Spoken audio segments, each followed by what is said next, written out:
Industri media dewasa ini sedang berada di persimpangan jalan. Sebuah era di mana tinta di atas kertas mulai diganti dengan data dan algoritma. Banyak yang menganggap bahwa hal ini adalah sebuah ancaman besar, namun bersama praktisi dari Pikiran Rakyat Media Network, kita akan mengupas hal ini.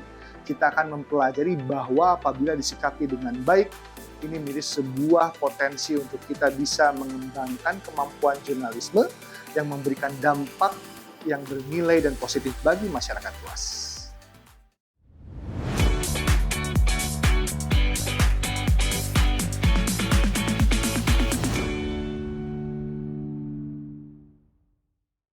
Bersama saya pada kesempatan kali ini adalah Muhammad Bayu Pratama.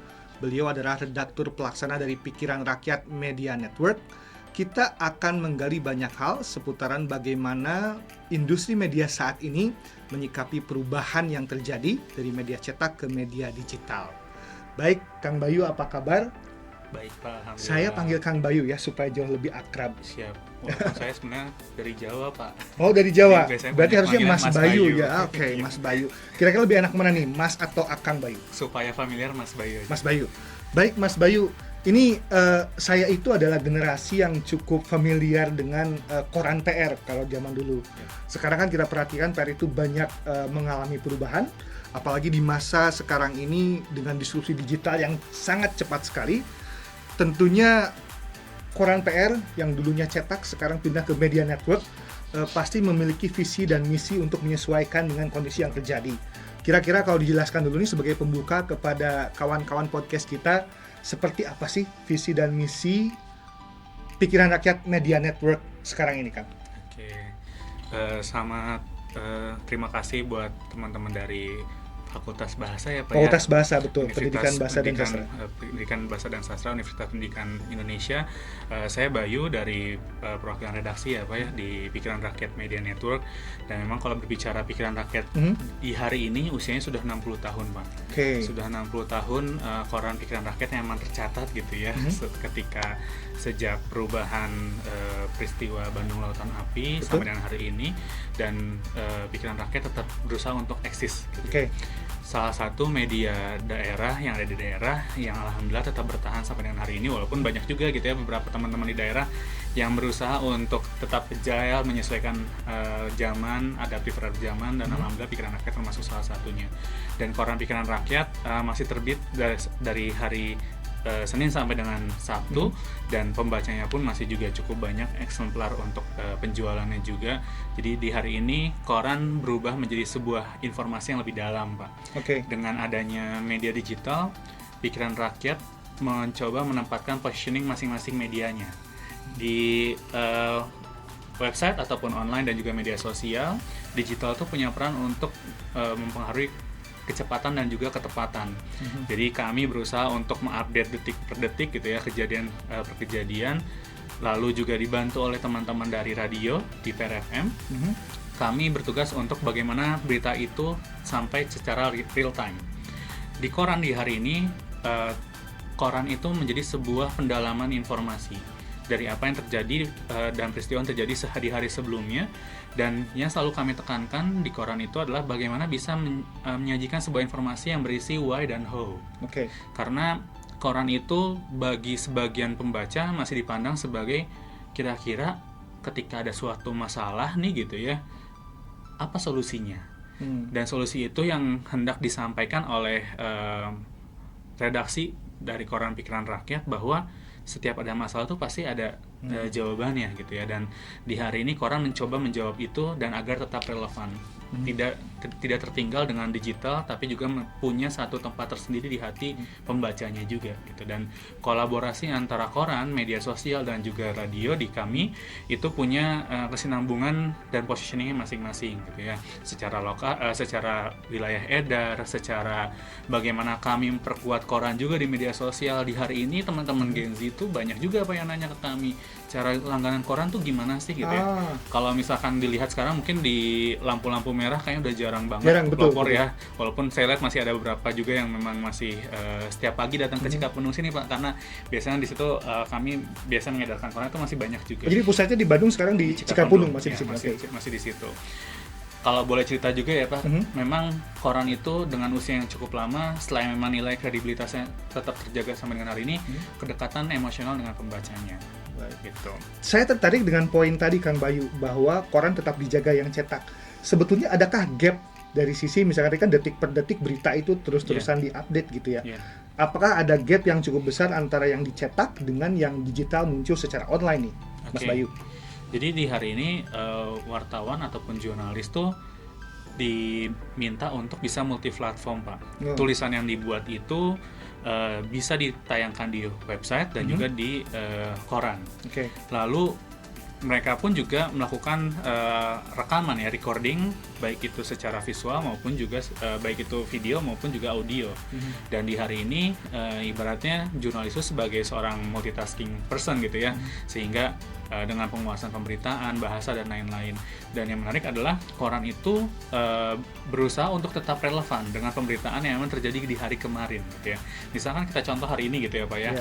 Ketika kejadian duka kemarin di hari Senin gitu ya, ada peristiwa kecelakaan kereta di Bekasi. Tugasnya media sosial dan website adalah melakukan konfirmasi pemberitaan secara cepat real time di hari itu juga. Ya. Di esok harinya koran punya kepentingan gitu ya.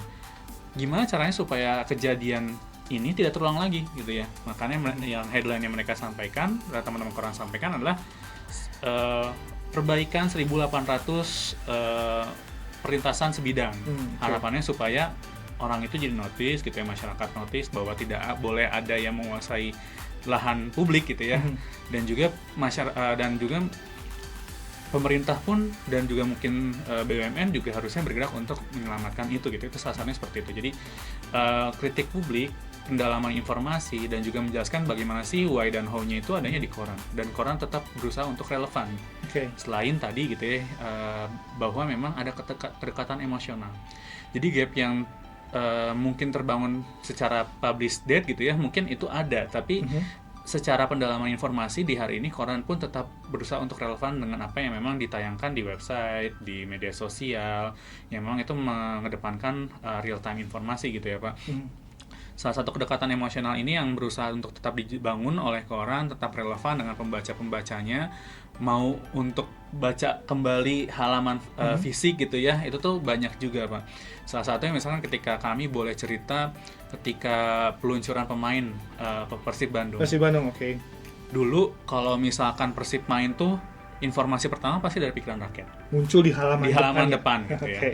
Jadi penjualan tuh pasti naik tuh ketika Persib main gitu ya. Orang nyari buru-buru koran gimana sih hasil pertandingan, gimana sih pertandingan tuh dibahas seperti apa. Dan karena memang waktu itu eksklusivitas konten itu adanya salah satunya gitu ya, kedekatan dengan Persib itu mau tidak mau terbangun sampai dengan hari ini. Ketika peluncuran pemain, Persib membangun sebuah konsep promosi yang berbeda gitu ya, memanfaatkan ruang-ruang publik dan pikiran rakyat, salah satu koran yang ikut diberdayakan gitu ya waktu itu.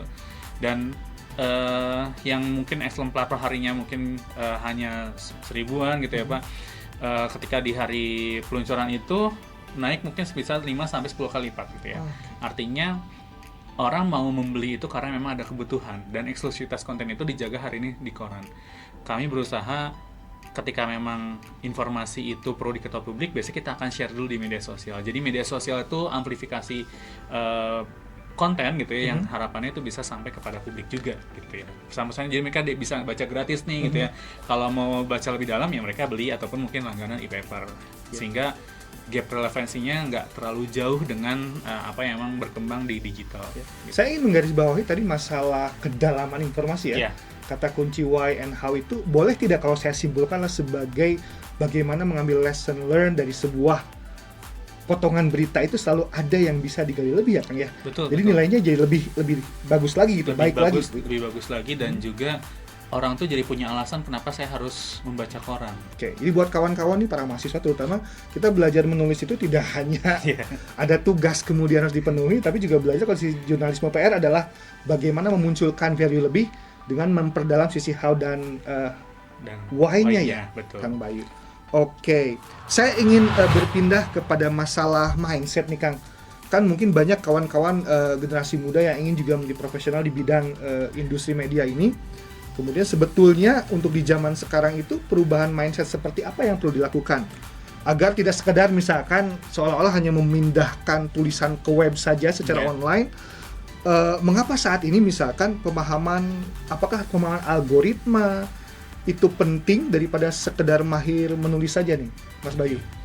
Secara umum memang dengan adanya kemudahan platform dalam mengumpulkan informasi menjadi satu wadah, yaitu yang kita kenal mungkin dengan search engine ya Pak ya, kalau di website, memudahkan orang tuh akhirnya mencari informasi itu sesuai dengan keinginannya. Gitu ya. Mungkin kalau ketika kita baca majalah, baca koran, mau tidak mau informasi-informasi lain yang mereka tidak butuhkan gitu ya, atau mereka tidak perlukan, mereka akan baca juga. Artinya ada rasa kemenarikan ketika kita bisa menyampaikan informasi itu dengan sebaik-baiknya. Dari setiap halaman, setiap kolom itu dimanfaatkan dengan baik agar orang itu membaca dari awal sampai akhir gitu ya. Di tantangan era digital saat ini adalah akhirnya informasi itu disampaikan sepotong-sepotong gitu ya Pak. Artinya hanya memang yang mereka butuhkan akan mereka cari kemudian ditemukan dalam search engine. Itu salah satunya. Begitupun di era media sosial itu lebih beda lagi karakteristiknya gitu ya. Orang hanya akan melihat informasi itu berdasarkan apa yang emang lagi mereka temukan, scrolling gitu ya, di scrolling. Belum tentu mereka butuhkan, tapi karena itu menarik, visualnya bagus, informasinya ringkas, dan mungkin ada rasa sensasional sendiri, orang mau baca gitu ya. Ada yang emang bisa langsung baca ke website gitu ya, ada yang memang mungkin nunggu dulu nih kira-kira informasi selanjutnya apa ya dari media sosial itu sendiri. Dan di hari ini sebetulnya yang memang harus ditekankan bukan hanya sekedar kita tuh menulis gitu ya, membangun sebuah headline, menyusun sebuah susunan kata dalam sebuah paragraf untuk pemberitaan, tapi di hari ini kalau saya menyampaikan ke teman-teman tuh, jurnalis itu seperti apa ya Pak, mungkin peramal ya Pak. Justru peramal. Kenapa peramal? Karena kami melihat bahwa jadinya informasi itu kita berdasarkan kebutuhan audiens. Jadi ada trennya kan? Ada tren. Kedepannya akan seperti apa gitu? Gitu ya. Jadi ada tren karena bisa diukur secara digitalnya, ada matriksnya yang diukur di situ. Oh berarti ketika misalkan kemarin ketika UTBK gitu ya atau ujian, orang pasti akan nyari apa nih, misalkan mungkin contoh-contoh soalnya, orang akan cari mungkin opsi kampus yang lain ketika mungkin tidak diterima. Dan itu yang mau tidak mau menjadi salah satu dasar bagi jurnalis ataupun wartawan di digital tuh mencari informasi lebih dalam dari itu gitu ya. Jadinya kalau mungkin hanya biasanya di lapangan hanya sekedar mengikuti apa kegiatan pemerintah, mengikuti rilis dari lembaga-lembaga, tapi di hari ini teman-teman jurnalis wartawan pun juga memantau perkembangan apa sih yang dicari oleh orang gitu ya. Dan di situ baru mereka buat tulisannya gitu, atau mungkin mereka membantu dalam penyusunan videonya gitu ya, sehingga orang tuh mau nonton, mau baca konten kita di multi platform itu sendiri. Dan di hari ini pikiran rakyat menekankan bahwa yang kami kembangkan itu adalah multi platform. Tidak hanya di website tapi juga di media sosial. Ketika memang butuh pendalaman ada di koran.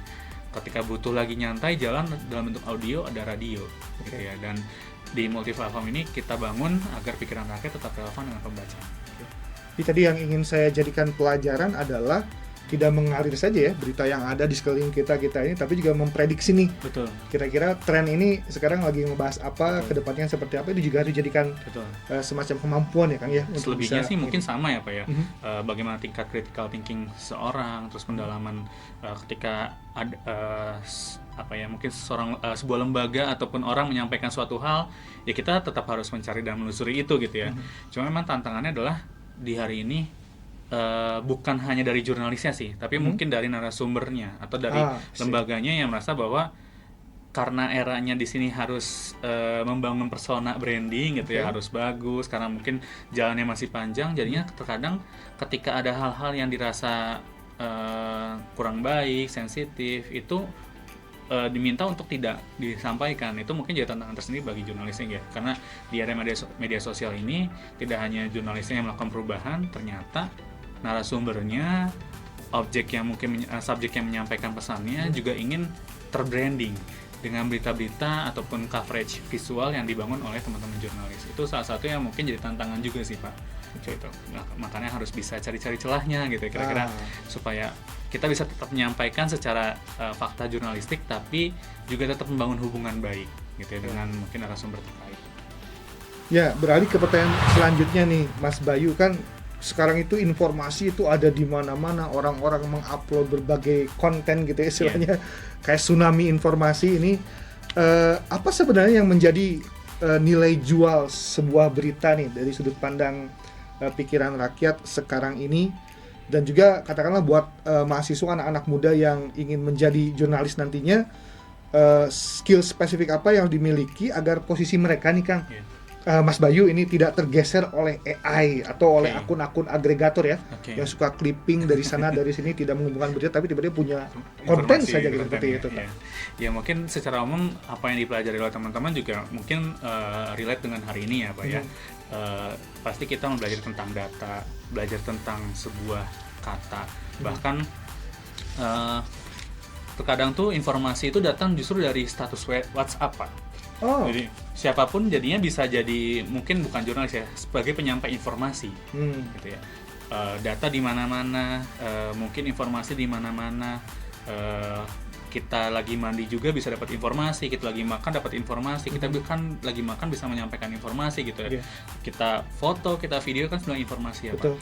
Yang membedakan hari ini informasi dan news yang perlu disampaikan oleh media gitu ya, adalah poin ataupun nilai penting apa yang perlu diketahui oleh banyak orang. Gitu. Dan mungkin bagi seorang wartawan atau jurnalis muda, rasa skeptis untuk mencari tahu terhadap informasi lebih dalam gitu ya, curiosity terhadap sebuah masalah, isu tuh penting sekali Pak gitu ya. Mungkin ketika saya nabrak nih Pak, misalkan nabrak tembok gitu ya, itu bukan sebuah berita hari ini gitu ya. Tapi kalau misalkan Mbak Imo nabrak tembok gitu ya Pak, ada figuritas juga ditekankan di situ. Jadi di era media sosial ini, di era digital ini, figuritas tuh berperan penting sebetulnya. Walaupun mungkin informasinya receh gitu ya Pak, biasa aja gitu ya, tapi karena ada ke sosok yang memang gitu ini, ya, itu juga jadi sebuah bukan news value ya, mungkin berita yang dibutuhkan oleh orang-orang gitu. Tapi mungkin yang perlu ditekankan adalah selain memang kita mahir dalam membuat sebuah tulisan, merangkai kata, bahkan kalau sekarang tuh eranya lagi era storytelling Pak. Jadi bukan ngebangun hard news, tapi justru apa sih yang mau kita ceritakan ke orang gitu, sehingga orang tuh punya kedekatan sama apa yang kita ingin bangun ceritanya. Dan itu satu step yang mungkin jadi tantangan tersendiri bagi jurnalis sekarang, bahwa kita tuh nulis berita bukan cuma buat diri kita sendiri, tapi kita nulis berita buat orang lain yang ingin merasakan cerita kita. Dan itu yang kami berusaha tetap bangun gitu ya, relevansinya yang ingin kita bangun. Dan sebetulnya itu tuh udah ada sejak lama Pak ya. Kita bercerita, berstorytelling, sebelum tidur biasanya ibu kita cerita gimana. Tapi di hari ini setiap orang bisa jadi storytellernya sendiri, dan media pun harus ikut ke sana gitu ya, harus terlibat di sana, karena memang orang butuhnya bukan sebuah berita yang disusun secara kaku gitu ya, tapi memang akhirnya jadi sebuah feature yang memang itu bisa dinikmati kapanpun mereka ingin nikmati gitu ya, tidak hanya pada saat jam makan siang, tidak hanya pada saat di kendaraan umum, tapi bisa sebelum tidur, bisa apa gitu ya, pas bangun mereka menikmati informasi itu baik secara tulisan maupun juga secara visual, foto ataupun video. Di hari ini seperti itu Pak. Jadi memang kalau penyampaiannya cerita itu mau golongan apa, yang generasi yang lebih tua, yang dewasa atau yang lebih muda, itu gampang masuk ya? Iya, masuk. Karena memang kebiasaan kita sejak dulu gitu ya, didongengin gitu. Didongengin, betul ya. Didongeng. Jadi di hari ini pun ketika berkembang di media sosial, ya siapapun bisa jadi storytellernya sendiri sebetulnya. Makanya bioskop itu laku terus karena orang-orang itu kan sebenarnya nonton cerita ya, yang disampaikan dengan audio visual, dan itu kemudian membuat mereka terhibur gitu ya. Nah, menarik sekali Kang Bayu. Saya ingin kemudian sekarang mencoba bicara, ini sempat disinggung sebetulnya masalah tren personal branding gitu ya, bagi jurnalis, misalkan jurnalis muda, agar bisa kemudian mereka itu memaksimalkan ya potensi mereka.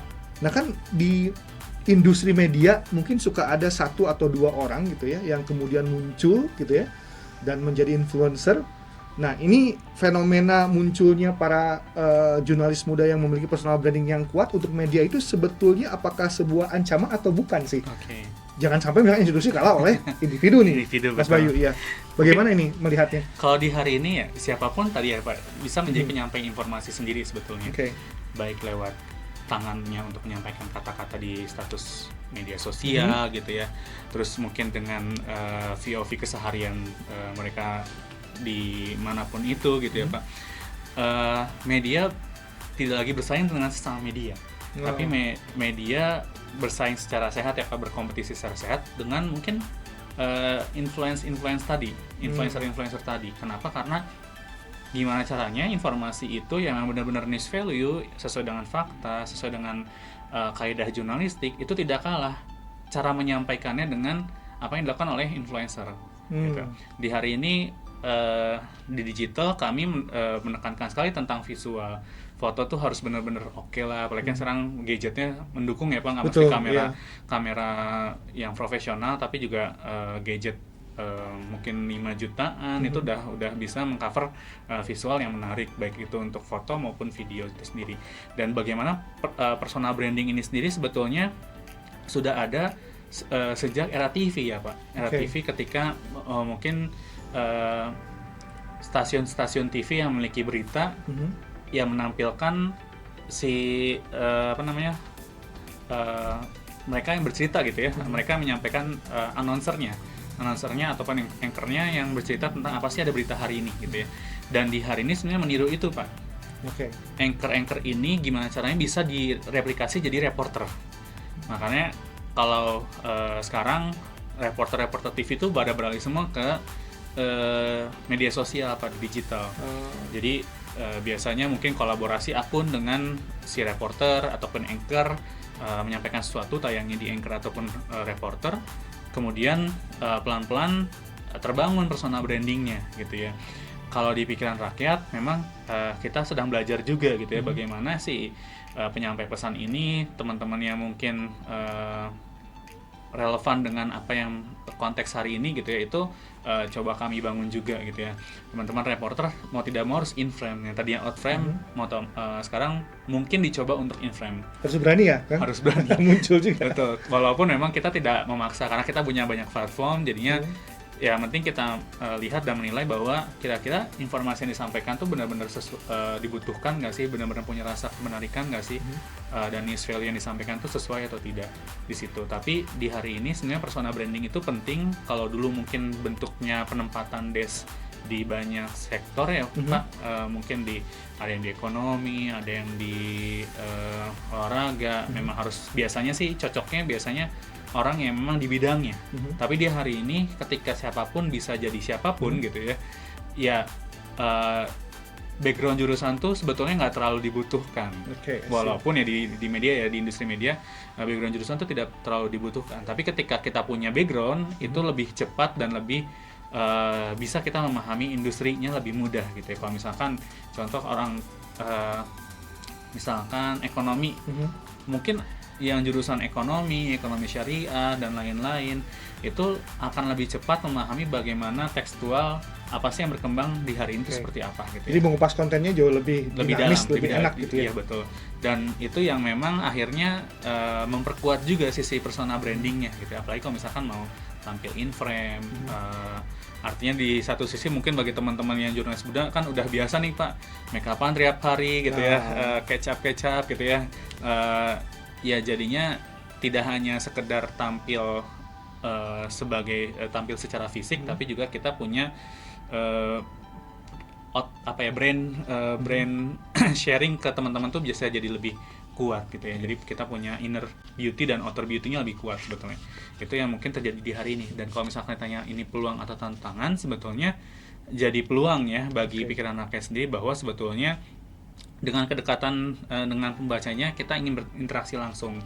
Kalau biasanya kita nulis gitu ya, biasanya kita ngetik, di hari ini kita berbicara gitu ya. Kita menyampaikan visualnya bahwa oh ternyata yang nulis itu dia ya gitu, yang biasanya nulis tuh sekarang tampil di depan layar ya, dia ternyata bisa kok, oh orangnya seperti ini ya, ternyata kita pernah ketemu ya di itu. Jadi interaksi hari ini orang butuh kira-kira sosoknya seperti apa, mau berceritanya seperti apa, bagaimana gitu ya Pak, dan itu yang mungkin jadi salah satu cerita tersendiri ya yang bisa dikembangkan oleh industri media saat ini. Jadi pada prinsipnya PR itu mendorong ya bagi para jurnalisnya untuk kemudian mengembangkan personal brandingnya. Betul. Selama mungkin berada dalam koridor yang memang tetap ditetapkan oleh pikiran rakyat. Betul, ya. betul. Oke. Nah, dia bisa menunjang ya Kang ya?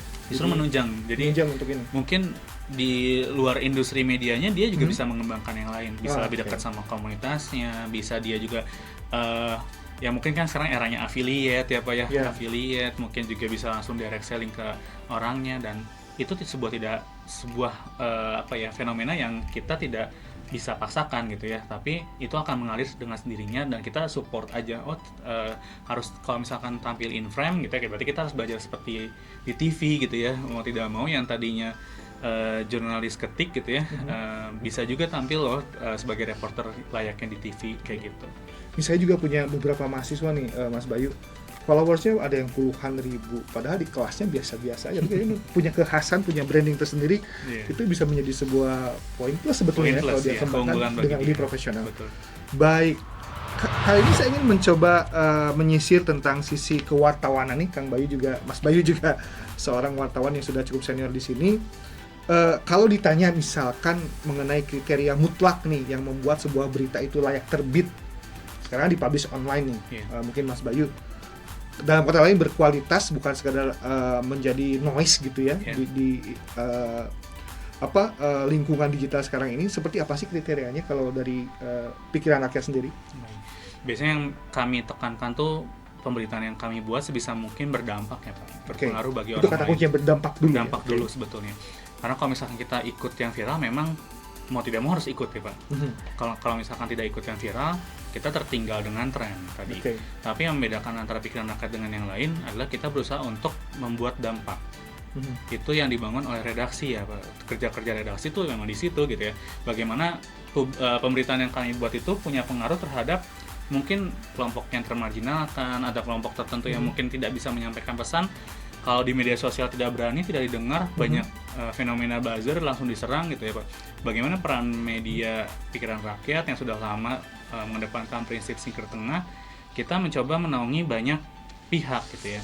Ketika ada hal yang tidak sesuai dengan kondisi di lapangan, kita berusaha mencoba meluruskan gitu ya, agar tadi personal branding itu kan berusaha untuk memoles diri ya Pak. Mungkin dia punya cita-cita ke depan akan seperti apa, dia mau jadi apa nanti nextnya. Tapi ketika memang di satu sisi mungkin rencana dia gitu ya tidak dibarengi dengan kualitas diri yang benar-benar diimbangi dengan pengambilan kebijakan yang tepat gitu ya Pak.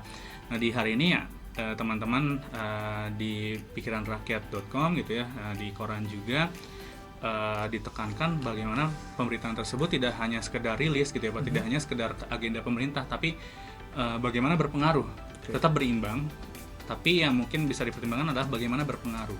Karena kalau misalkan kita membuat berita hanya untuk diri kita sendiri, sayang sekali gitu ya. Itu yang kita tekankan, bahwa kita tidak membuat itu untuk diri kita sendiri, tapi untuk masyarakat, untuk orang lain. Mungkin bagi kelompok masyarakat tertentu merasa bahwa apa yang dibangun tuh jadinya itu lagi gitu ya Pak, noise lagi, mungkin noise. Tapi dari noise itu sebetulnya kita ingin menyampaikan pesan bahwa teman-teman masyarakat, publik jangan takut ketika berbicara di era media sosial gitu ya. Walaupun banyak fenomena buzzer, fenomena saling serang di kolom komentar, tapi sebetulnya adalah setiap orang tuh punya hak untuk berpendapat dan bersuara gitu ya. Dan media sebagai amplifikator untuk membantu mereka ketika suara mereka tidak didengar, ketika suara mereka mungkin terhambat dengan suatu hal yang berkembang di media sosial saat ini. Kita tidak boleh luput dengan viralnya aja, tapi bagaimana di belakang situ sebenarnya ada cerita yang mungkin bisa kita angkat. Itu yang sering tekankan berkaitan dengan news value, bahwa sebisa mungkin itu berdampak. Di kami pun biasanya kalau cuman kepala daerah meresmikan apa, itu udah nggak zamannya lagi Pak gitu. Tapi kalau misalkan kepala daerah punya pesan saat penyampaian peresmian itu, biasanya itu kita tekankan sebagai headline pemberitaan bahwa si kepala daerah ini punya visi gitu ya, punya sesuatu yang memang ingin membangun si daerahnya itu sendiri. Itu salah satu contohnya ya Pak. Jadi hal-hal yang seremonial yang kayaknya masyarakat juga tahu deh gitu ya kalau itu meresmikan jembatan. Tidak hanya what-nya saja, tadi Kang Bayu sempat meng-highlight juga ada why-nya, itu kan penting. Betul. How to-nya juga itu kan perlu penting, dijelaskan betul. Ya. Tadi menarik Kang, masalah serangan buzzer, komentar-komentar negatif. Ini mungkin pertanyaan yang cukup sering kali saya soroti, ini masalah cara menjaga kesehatan mental. Sebagai seorang jurnalis menulis berita atau membuat konten audio visual video kan kadang-kadang kolom komentar itu kadang-kadang ingin kita baca ya. Iya, betul. Mas Bayu, ini suka ada perasaan ini nggak sih, nggak enak kok konten saya dikomentari negatif, misalnya ada buzzer-buzzer yang menyerang. Itu cara menjaga perasaan supaya tetap fokus seperti apa nih Mas Bayu? Itu mungkin pertanyaan yang berat ya Pak ya. Bagi seorang pengelola, apalagi mungkin di era video dan visual saat ini, hal-hal kecil berkaitan dengan typo, berkaitan dengan mungkin bikin salah fokus gitu ya Pak, itu tuh bisa jadi sebuah blunder bagi media itu sendiri. Ibaratnya mungkin sekarang harus perfect lah ya Pak, nggak boleh ada cacat sama sekali gitu ya. Dan itu menjadi tantangan bagi industri media sendiri, bahwa kalau misalkan kita mau dianggap kredibel, bukan hanya sekedar apa yang kita beritakan, tapi bagaimana kita membungkus berita itu memang benar-benar dengan sebaik-baiknya gitu ya.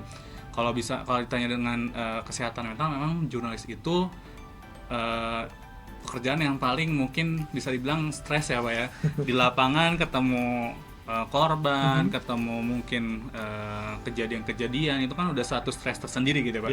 Ketika mereka harus menayangkan berita, membuat sebuah berita, terlebih mungkin ada eranya sekarang di media sosial, ditambah lagi komentar gitu ya, si jurnalis ini bla bla bla gitu, itu kan semakin memperburuk kesehatan mental mereka. Kami mencoba memberikan wadah bagi teman-teman jurnalis untuk bercerita gitu ya. Ketika mereka pun ingin berhenti sejenak untuk mencari ketenangan pun, kita berikan kesempatan untuk mereka relaxing dulu gitu ya. Jadi nggak sampai fatigue information gitu ya, agar informasi yang disampaikan tetap berusaha netral ya Pak, tetap kredibel gitu. Karena kalau misalkan kita menyampaikan udah mulai di titik stres, mentalnya kita kena, biasanya informasi itu jadinya nggak netral, nggak berimbang gitu ya. Kita harus ngeliatin dulu terus kolom komentar. Kolom komentar memang salah satu cara kita mengembangkan informasi sebetulnya, tapi bukan satu-satunya.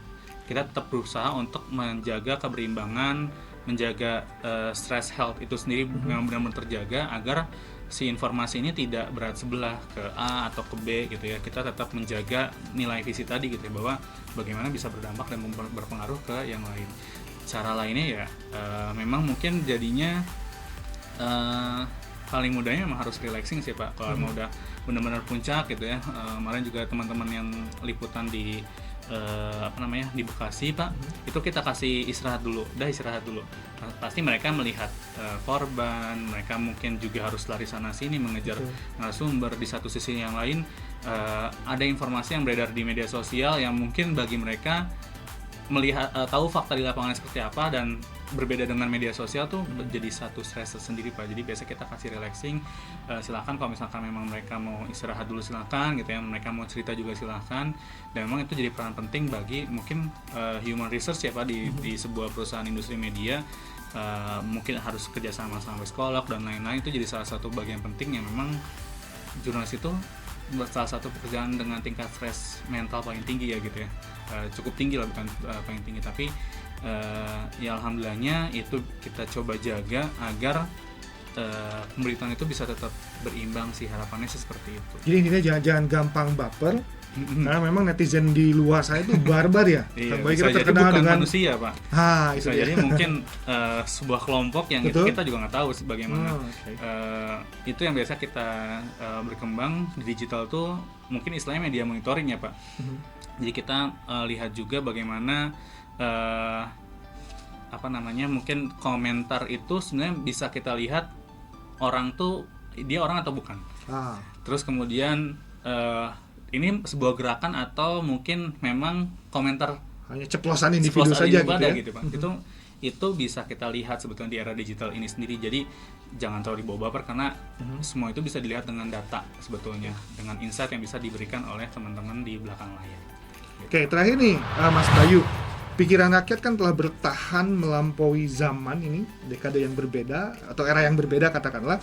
Ada pesan atau nilai utama yang ingin disampaikan, misalkan Mas Bayu mewakili pikiran rakyat kepada audiens yang ada di sini, yang menonton misalkan, agar tetap bisa nih membedakan mana kebenaran dan mana sekedar kebisingan semata di era tsunami informasi dewasa ini.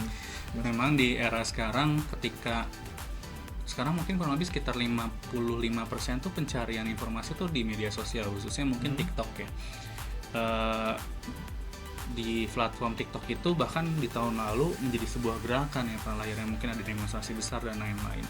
Dan ternyata ketika di review oleh mungkin stakeholder bahwa emang ada gerakannya sendiri gitu ya, kalau misalkan boleh diceritakan.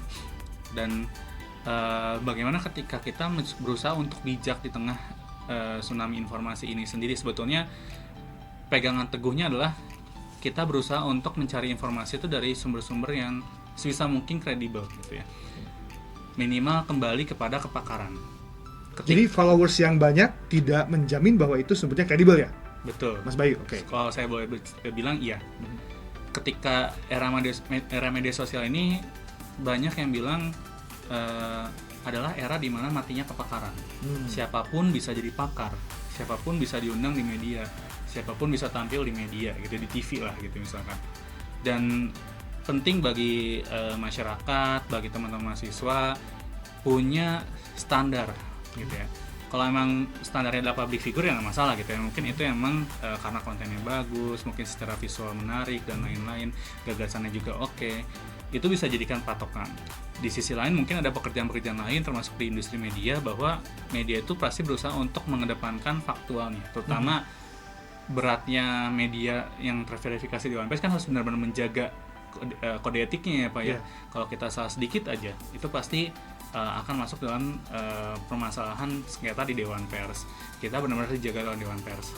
Beda halnya dengan mungkin tadi ya Pak, agregator atau kami menyebutnya homeless media tidak punya teguran tersendiri gitu ya. Setelah memang komentar dari netizennya gitu ya. Ketika memang ada kasus, ada masalah, tidak ada lembaga yang mungkin memberikan teguran secara langsung.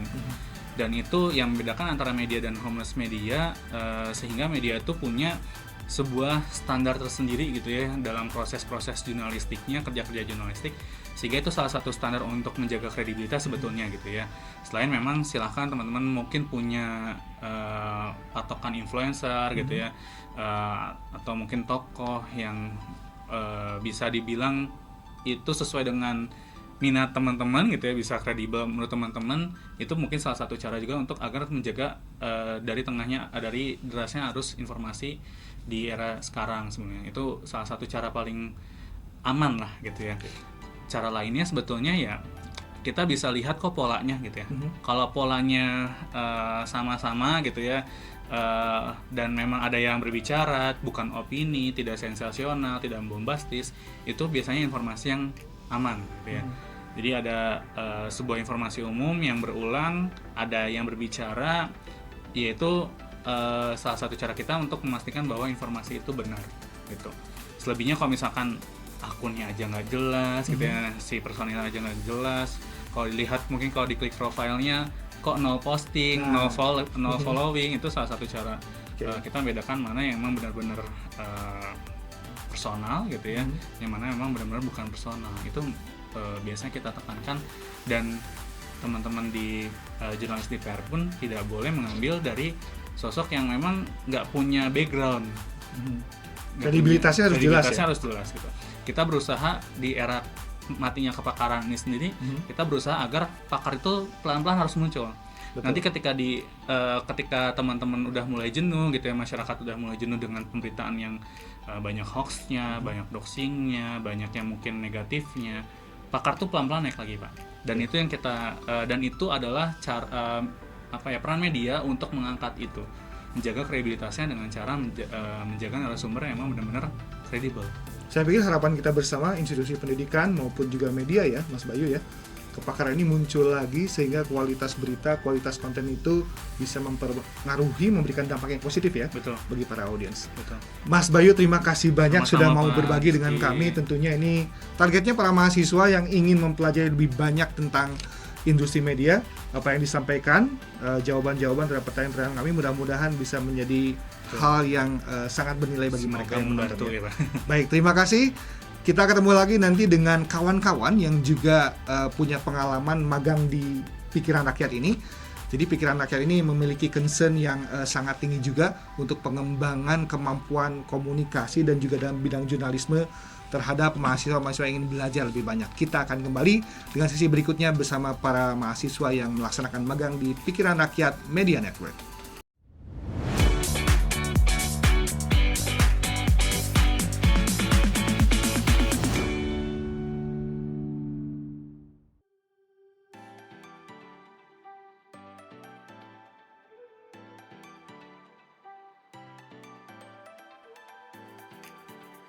Kalau main ke PR itu saya selalu ingat di titik nol Kota Bandung. Pernah main di sana nggak sebelumnya? Itu di Daman. Oh, di sebelah itu tuh. Oh, belum pernah. Ya, padahal deket ya. Nah, di hadapan saya sekarang sudah ada 3 mahasiswa Fakultas Pendidikan Bahasa dan Sastra Universitas Pendidikan Indonesia. Ada Fauzia Nursyabani, kemudian di sebelah belakangnya, Putri Anggini, dan juga Profesor. nah, kebetulan ini 3 mahasiswa ini dari Prodi Bahasa dan Sastra Inggris dan juga dari Prodi Pendidikan Bahasa dan Sastra Indonesia. Kita akan coba menggali beberapa hal yang mungkin sifatnya lebih personal ya. Makanya saya ngundang tadi setelah redaktur dari pelaksana dari Pikiran Rakyat, kita juga ingin tahu nih sudut pandang dari kawan-kawan mahasiswa yang mencoba belajar banyak hal di industri media di Pikiran Rakyat Media Network ini. Nah, kalau ditanya nih, boleh siapa saja, kita mulai dari Fauzia dulu deh yang ada di depan. Apa salah satu hal yang paling membuat ini Fauzia kaget mungkin ya, pas awal pertama kali magang di Pikiran Rakyat? Mungkin bisa jadi suasananya yang jauh berbeda dari di kampus misalkan, atau mungkin orang-orangnya yang diduga di awal serius tapi tiba-tiba sudah masuk kok ternyata suka bercanda juga ya gitu. Fauzia selama ini seperti apa pengalamannya? sejauh ini sih aku kalau dari orang-orangnya alhamdulillah baik-baik banget. Terus habis itu seru-seru juga. Awalnya sih kalau ekspektasi aku sendiri kayak kayaknya ini bakal serius kayak kerja kan magang gitu. Tapi ternyata pas sudah masuk flow-nya juga santai, orang-orangnya terus kayak welcome juga, kayak staff dan karyawannya dan anak-anak magangnya sih, teman-teman magangnya juga seru untuk berbaur gitu. Jadi kitanya juga enjoy untuk ngejalanin magangnya itu sendiri. Kalau buat aku gitu sih sejauh ini. Kalau buat Nisa kan mungkin di awal itu bayangannya orang-orang media dikejar deadline nih setiap hari, jadi kan detik per detik katanya. Pernah ngebayangin seperti itu tiba-tiba berubah, oh kok kaget beda ya gitu? Iya, kalau menurut saya itu awalnya kayak setiap hari itu misalnya ada berita tentang kebanjiran di Bandung atau kasus apa gitu di Bandung, kita tuh harus langsung turun gitu liputan di lapangan. Dan ternyata itu enggak. Jadi awal-awal anak magang itu diberi tugas untuk membuat artikel gitu, 2 artikel setiap harinya. Jadi itu membuat saya kaget, oh ternyata tugas-tugas di Pikiran Rakyat itu tidak terlalu susah gitu untuk saya pada awal-awalnya. Oke. Wafa sendiri kayak gimana pengalamannya? Kurang lebih sama karena ekspektasinya juga harus langsung turun ke lapangan gitu, kayak ngeliput berita-berita terkini. Tapi setelah bergabung juga, setelah nyobain magang itu flow-nya lebih santai juga dan orang-orangnya juga welcome dan baik-baik. Jadi intinya kan gimana job desk yang dimiliki ya. Untuk teman-teman magang lebih banyak yang fokusnya mungkin masih di kantor, kemudian kantor redaksi di sini memiliki tugas khusus lebih ke arah menulis artikel gitu ya. Baik.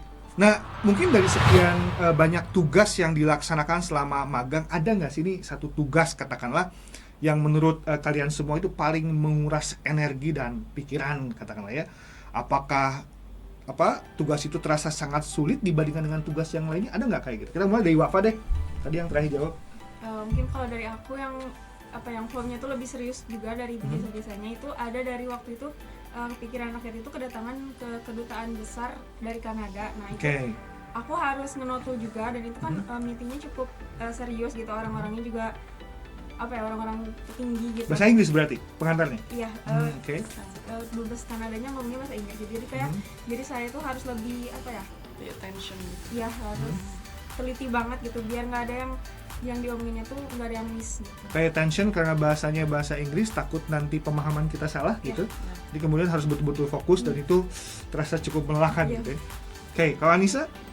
Menurut saya yang menguras energi itu sebenarnya tidak ada gitu, karena dari awal juga saya masuk ke pikiran rakyat ini sudah menimbang-nimbang gitu, kalau misalnya nanti dapat job desk ini dan itu ya diterima saja gitu. Apalagi saya juga latar belakang kemarin itu suka nulis-nulis gitu, jadi tidak terlalu terbebani gitu dengan tulis-tulis. Nah, sebelumnya udah sering nulis jadi merasa lebih sudah terbiasa gitu ya dengan target-target untuk membuat tulisan. Iya, gitu. Fauzia? Aku juga kurang lebih sama Wafa waktu itu, soalnya bareng kita yang meeting sama kedubes itu. Terus kayak di situ deg-degan jujur banget karena kayak wah ini petinggi gitu. Terus walaupun ada interpreternya di situ tapi tetap aja kita kan harus ngerti apa yang dimaksud sama si dubesnya sendiri. Jadi di situ lumayan agak deg-degan tapi alhamdulillah lancar sih. Artikelnya langsung kita tulis, notul dan kirim ke Kang Bayu juga. Lebih karena sulitnya atau lebih karena emang ngerasa deg-degan, ada attention yang lebih intens gitu dari kegiatan itu? Kalau aku kayaknya dua-duanya. Pertama dari pembahasannya juga itu lumayan berat gitu, bukan di bidang aku kan, kayak tentang negara atau emisi energi gitu-gitu. Di situ aku kayak masih wow apaan nih baru gitu. Terus abis itu dari deg-degannya juga karena kayak kita anak magang berdua, abis gitu yang lainnya kayak udah petinggi-petinggi, kita cuma bisa kayak diam aja nulis gitu aja. Jadi dari pengalaman itu berarti familiaritas dengan topik gitu ya? Iya. Familiaritas dengan konten itu penting ya, supaya Penting. tidak merasa deg-degan, tidak merasa takut gitu ya. Iya. Dan kita tidak merasa kesulitan dengan apa yang harus dilakukan ya. Benar. Oke. Nah, kalau ditanya misalkan nih pertanyaan berikutnya, sejauh mana seorang jurnalis itu, ini kan katakanlah calon-calon jurnalis muda, kalau memang nantinya melanjutkan di profesi ini, sejauh mana sih seorang jurnalis harus memiliki kemampuan sosial nih dalam menjalankan tugasnya dengan baik? Kan kadang-kala sering harus mengontak narasumber, kemudian mencoba menggali ya dengan percakapan-percakapan sambil mendengarkan, sambil juga memiliki kemampuan untuk melihat kayak gimana karakter narasumbernya. Kira-kira kalau harus sharing nih kepada teman-teman yang belum magang, masih duduk di kursi kampus nih, belum tahu rasanya ada di lapangan yang nyata, kemampuan sosial itu seberapa penting menurut kalian bertiga nih? Boleh sekarang mulai dari Anissa deh. Mungkin dari teknik belajarnya gitu ya, untuk kayak misalnya mewawancarai narasumber gitu, bisa kita latih dengan cara berkomunikasi gitu antara satu sama lain, baik itu teman yang dikenal atau tidak dikenal. Jadi kita belajar dulu gitu bagaimana cara teman-teman kita menyampaikan suatu pendapatnya, dan kita telaah gitu bagaimana kita mencerna percakapan yang ada di situ gitu Bapak. Oke. Wafa boleh? Nambahin juga mungkin kalau dari saya harus lebih berani aja sih, karena kalau malu-malu juga nanti nggak akan maju-maju juga. Terus harus lebih berani nge-approach juga si narasumbernya, terus diperhatiin juga pertanyaan-pertanyaan yang mungkin baik nggak untuk ditanyakan gitu. Di kemampuan approaching itu ya, salah satu kemampuan personal sosial yang penting ya untuk bidang jurnalisme ini. Fauzia? Sangat penting, makanya kalau menurut aku keberanian nomor 1. Jangan takut-takut kayak takut nanya, takut apa. Menurut aku langsung aja kayak emang butuh gitu loh, karena nanti untuk di artikel juga, untuk di liputan, jadi kita beneran harus make sure juga. Jadi kalau mau nanya beneran tanya aja langsung, karena nanti kalau misalkan ragu-ragu malah untuk ke artikelnya ngaruh juga. Jadi kayak ini bener nggak atau gimana gitu. Jadi untuk aku keberanian tetap nomor 1 sih gitu. Ya soalnya kan mahasiswa kalau di kelas nih, teman-teman mahasiswa itu setiap kali dikasih kesempatan coba bertanya apa yang tidak dimengerti kan, rata-rata pada diem aja kan. Salah satu isunya adalah mereka malu ya. Sebetulnya kemampuan untuk mencoba memberanikan diri, asertif ya kalau istilah trennya gitu, saya pikir adalah penting. Jadi langsung menanyakan sesuai dengan memang apa yang kita tidak ketahui. Dia pernah ada kejadian kayak gitu? Pernah. Karena tidak tahu, ini tidak mau nanya, tidak mau cari tahu lebih, tidak mau approaching, kemudian jadi masalah ya? Iya. Contohnya misalnya contoh kecil deh, pengalaman pada saat di waktu itu pernah lagi ada meeting, abis gitu kayak nggak make sure dulu itu tuh apa sih, cuma kayak oh ini doang aku nulis, ininya apa, topiknya. Terus pas udah mau dikasih ke editornya nanya kayak ini tuh dari mana ya, coba di make sure lagi benar gak dari situ. Habis itu kata aku lihat dari face-nya sih, dari bajunya bener ini, tapi aku tuh nggak nanya langsung. Terus kata editor aku kayak harusnya tanya aja langsung kalau kayak gitu, jadi biar fix bener gitu, nggak usah takut-takut. Dari situ langsung oke, kalau nanti ada liputan lagi berarti aku harus nanya dulu kayak apa semuanya gitu yang jelas gitu. Cross check dan validasi ya, keberaniannya penting untuk dimiliki. Iya. Oke. Nah kan sudah mulai banyak mengerjakan beberapa tugas di sini. Ada yang sudah diselesaikan. Tugas mana mungkin di antaranya sudah dibuat, entah artikel, entah bentuknya konten, misalkan di media sosialnya PRMN. Ini yang merasa puas banget nih aku ngelakuinnya gitu ya. Suka banget nih bagian pas ngejain ini. Ada nggak sih di antara yang sudah dikerjakan? Boleh dari Wafa deh. Kalau aku baru banget minggu kemarin itu aku liputan lapangan ke komunitas Cika-Cika. Itu Apa tuh komunitas Cika-Cika ini? itu kayak kebersihan sungai gitu, Pak. Oke. Kayak Pandawara lagi ya, yang Iya. sempat ini ya viral ya. Oke. Eh, Kenapa itu menjadi salah satu yang dirasa sangat menyenangkan untuk Karena itu dituntaskan? pertama kalinya juga kalau nggak salah aku liputan lapangan itu di Dago, di base campnya Cika-Cika. Langsung ketemu sama pendirinya juga, terus Oke. karena si base campnya tuh enak banget, kayak PW banget gitu, terus karena di pinggir sungai. Terus si output dari liputan itu tuh ada artikel sama carousel IG Oke. yang di-collab juga sama akun Cika-Cikanya. Menyenangkannya karena turun ke lapangan, tidak di meja saja gitu. Dan menemukan orang-orang yang bersahabat dan enak diajak bicara ya. Oke, Anissa deh. Menurut saya yang paling buat senang gitu ya, bahagia, saya itu membuat konten seputar Hari Kartini kemarin, membuat video begitu. Nah videonya itu kebetulan FYP gitu di TikTok, dan itu membuat Sampai saya, berapa tuh viewersnya? kira-kira yang nontonnya itu ada 95.000 gitu. Mungkin itu Pak. Jadi lebih ke arah FYP-nya atau topiknya sendiri gimana? Kalau untuk topiknya itu ya seru gitu ya, ngebahas tentang Hari Kartini, apalagi tentang perempuan gitu ya. Nah kalau misalnya yang paling bikin senang ya FYP. Nah itu, si FYP itu kayak ngasih ini ya, kayak si dopamin berlebih kepada kita sehingga membuat bahagia. Fauzia, di antara yang sudah dilakukan yang paling menyenangkan? Aku mirip-mirip Wafa sih, liputan terjun ke lapangannya itu yang aku senang, ketemu orang-orang baru juga, terus kayak nyoba experience barunya. Waktu itu pernah ke suap-suapan Bandung, jadi itu tuh acara kayak icip-icip makanan yang disediakan oleh suap-suapan Bandung, dan di situ kayak sambil sharing-sharing juga gitu, cerita masa kecil apa, tapi kita juga sambil ngeliput, dan di situ sambil kayak dapat insight baru juga di situ. Itu seneng sih, aku suka. Kontennya video Aku. itu awalnya tahu dari mana sehingga ada usulan untuk itu biasanya explore dari lebih lanjut? atasan atau Kang Bayu, biasanya di share di grup, terus kayak siapa yang bisa kayak gini, terus kayak aku bisa, boleh ikut gitu sih, paling itu aja. Oke. Ya. Jadi kalau meliput atau menulis sesuatu yang menyenangkan itu beda ya energinya ya. Iya. Kita merasa lebih ini. Nah, karena waktunya juga ini cukup terbatas, saya ingin tahu nih dari masing-masing di antara bertiga itu, kalau ada satu pelajaran penting ya yang didapatkan selama magang di Pikiran Rakyat Media Network ini yang kalian tidak dapatkan selama berkuliah di kampus, kira-kira pelajaran penting apa itu dan mengapa itu menjadi penting buat ya kalian semua yang udah masuk kategori mahasiswa yang tingkat akhir lah gitu. Boleh dari siapa? Dari Fauzia dulu lah, dari depan nih. Dari yang belakang nih. Dari yang paling tua boleh, yang paling muda. Apa ya? Siapa yang bisa mulai? Boleh, Wafa, oke.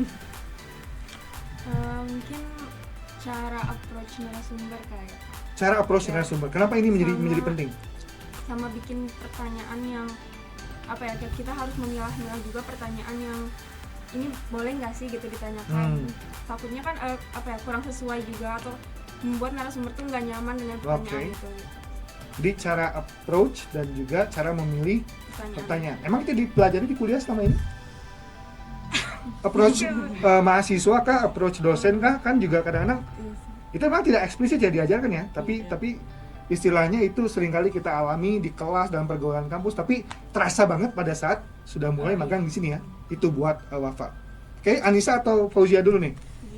Aku dulu. Kalau aku, menurut aku sih di bagian kayak dunia kerjanya sih, kayak kalau di sini kan kerasa banyak yang bisa diambil gitu dari kayak cara gimana sih interact sama orang, misalkan karyawan atau yang lain, supaya kita tuh tahu insight baru atau misalkan dapet apa ya, kayak dapat ilmu baru tapi tidak eksplisit juga gitu, jadi cuma bisa diketahui pas lagi magang gitu, nggak ada di perkuliahan sih. Emang kayak gimana kita ngatasin suatu masalah juga kayak gitu-gitu, jadi nggak ada yang ngajarin gitu kan kalau itu. Jadi kita harus cara mikirnya tuh harus cepet, harus bener juga gimana gitu. Aku di situ sih. Jadi banyak ilmu-ilmu yang memang harus lapangannya seperti ini, tempatnya berbeda, agak susah dijelaskan gitu ya.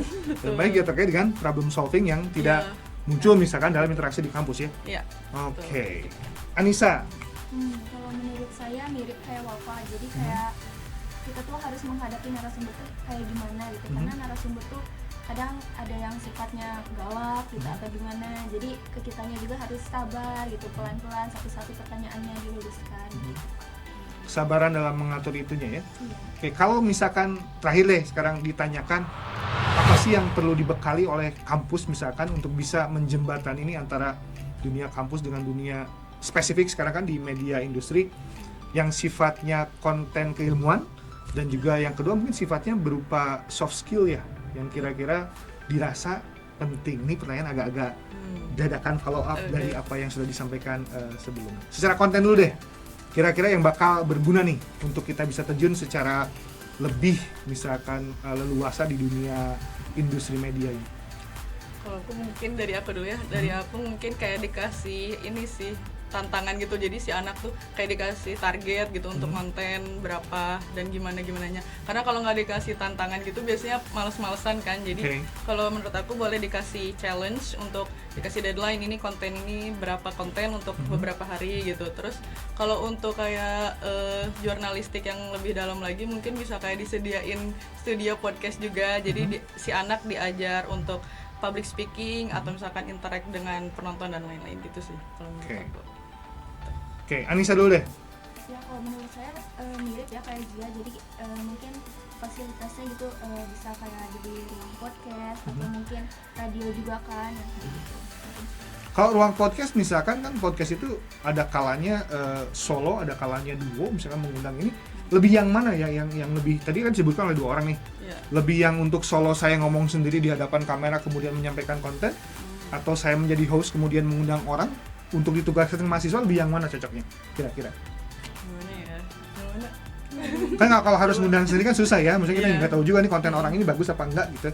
Atau cuma belajar solo dulu, public speaking saya punya konten tentang misalkan cara membuat misalkan apa gitu, mainan tertentu.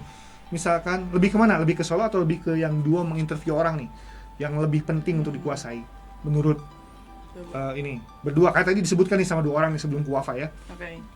Kalau aku tim solo dulu baru undang orang, karena biar latihan dulu sendiri, ntar pas sudah ada orang jadi nggak kikuku banget gitu. Oke. Anissa? Iya sama solo dulu, jadi biar mengasah gitu kemampuan public speakingnya, baru nanti terjun sama ke orang-orang luar kayak gitu Pak. Jadi kita sebagai yang memiliki konten dulu ngomong nih seorang, kemudian solo ya, baru kemudian belajar juga untuk menjadi ini ya, istilahnya host ya, yang bisa kemudian memberikan pertanyaan strategis yang pas, yang sesuai dengan kapasitas narasumbernya. Wafa mungkin berbeda atau sama nih? Biasanya suka agak ikut-ikutan kan? Apa kalau secara substansi keilmuan yang lebih ingin misalnya dimunculkan deh, kita kan fakultasnya pendidikan bahasa dan sastra misalnya. Mungkin dari penulisan kali. Penulisan? Iya, kayak ini kan mahasiswa juga udah familiar gitu sama penulisan. Itu sebenarnya penting banget juga buat di pikiran rakyat media network gitu. Jadi tadi awalnya juga kita disuruh nulis dulu baru terjun ke bidang-bidang lainnya. Nah, hal spesifik apa dari penulisan itu yang dirasakan sangat bermanfaat? Tadi kan kalau kita menyimak penjelasannya Mas Bayu itu ada tentang kedalaman. Belajar itu ya, kedalaman misalnya how to dengan why-nya sejauh mana itu diterapkan? Sampai sekarang dilatih terus, tapi iya, karena saya juga kalau nyari topik tuh harus yang beneran enggak biasa dari yang lain gitu. Harus beda gitu dari yang lain. Terus harus lebih mendalam juga topiknya. Itu penting banget gitu kan, numbuhin juga cara berpikir kritisnya tuh beneran diasah banget gitu. Secara soft skill apa yang diperlukan menurut Wafa secara personal lah, pengalaman pribadi? Sudah jauh lebih berani sekarang maksudnya? Iya. Dalam misalkan approaching gitu ya, narasumber dan lain-lain sudah berbeda dari sebelumnya. Udah punya keberanian minimal ya untuk ini. Oke. Ada lagi yang ingin disampaikan? Kalau ada satu pesan terhadap teman-teman yang ingin mendalami tentang dunia jurnalisme, siapa tahu besok lusa menjadi profesional di bidang ini gitu. Kira-kira satu pesan apa yang perlu mereka ingat gitu loh. Boleh siapa dulu yang mau? Satu kalimat boleh deh untuk menutup sesi ini. Katanya udah dapet. Udah dapat? Jujur aku belum. Tunggu mikir dulu. Jangan kalah sama para geng motor yang kalau geber-gebernya sambil kalimat ujungnya well. Nah, ini juga kan. Oh, iya. Masa ini sebagai mahasiswa yang kemudian tingkat akhir. Kira-kira nih dari pengalaman udah jadi udah berapa bulan ya? Sekarang berarti udah 3 bulan. Ya, oke. Pesan apa nih kira-kira? Ini aku dulu nggak kayak gini, tapi pada saat melakukan ini ada kayak ini nih, pelajarannya kayak gini misalnya gitu. Pesannya seperti ini deh gitu. Tunggu. Ada nggak? Belum dapet nih. Belum dapat. Kalian ada nggak? Kalau aku kayak lebih tentang rasanya tuh lebih berani aja sih Kak. Oke. Terus harus berani mengambil apa ya, pokoknya jalanin aja dulu gitu. Oke. Jadi gap antara mahasiswa yang belajar teori di ruang kelas pada saat keluar ke industri itu adalah belajar memberanikan diri gitu ya. Jadi jangan takut salah, mungkin ada kesalahan tapi nanti bisa belajar memperbaiki juga. Itu dari Wafa. Dari Anissa mungkin? Mungkin belajar public speaking sama menulis gitu. Mungkin untuk portofolio gitu ya, bisa disiapkan kayak menulis jurnal gitu atau puisi atau apapun itu bisa jadi poin plus gitu Pak. Walaupun kadang-kadang pada saat dikasih tugas menulis itu aduh ogah-ogahan ya. Tapi sebetulnya kalau sudah betul-betul turun di dunia profesional, skill itu bakal membantu ya dalam mendapatkan pekerjaan. Oke, jadi berlatihlah yang banyak pada saat di kampus dan belajar nanti menerapkannya di dunia yang nyata. Fauzia sebagai penutup nih, yang ketiga. Sama sih aku. Pokoknya asah skill kalian dulu sebelum mau terjun, kayak biar lebih pede juga sih. Jadi asah skill menulis, skill public speaking atau yang ngomong yang lainnya juga, nggak cuma public speaking ya. Terus skill konten juga itu penting sih kataku, karena biar tahu kan kayak cara angle yang baik tuh gimana sih, cara ini tuh gimana sih, itu juga penting. Dan juga desain sih kalau aku di situ juga kepake banget kalau di jurnalistik itu. Jadi asah skill kalian dulu sih sebaik mungkin. Jadi lebih takut sama dosen, presiden, atau lebih takut sama supervisor yang ada di lapangan? Beda ya? Gimana ya? Kadang-kadang ya. Itu kalau di kampus ya nggak dikerjain ya paling nilai berkurang poinnya. Kalau di sini kan, nah beda. Jadi kalau udah dunia kerja itu aduh. Iya beda. Oke, terima kasih nih untuk kalian bertiga, ada Fauzia, juga Anissa dan juga Wafa. Mudah-mudahan apa yang sudah dibagikan ya kepada kawan-kawan audiens yang menonton podcast ini akan menjadi hal yang berharga. Jadi nanti bisa memprediksi tadi kalau dibilang sama Mas Bayu, memprediksi apa yang perlu kita siapkan dan lakukan nantinya. Terima kasih, saya Rizky dan juga 3 mahasiswa dari FPBS ini undur diri. Mudah-mudahan kita bisa bertemu di lain kesempatan. Oke. Assalamualaikum warahmatullahi wabarakatuh.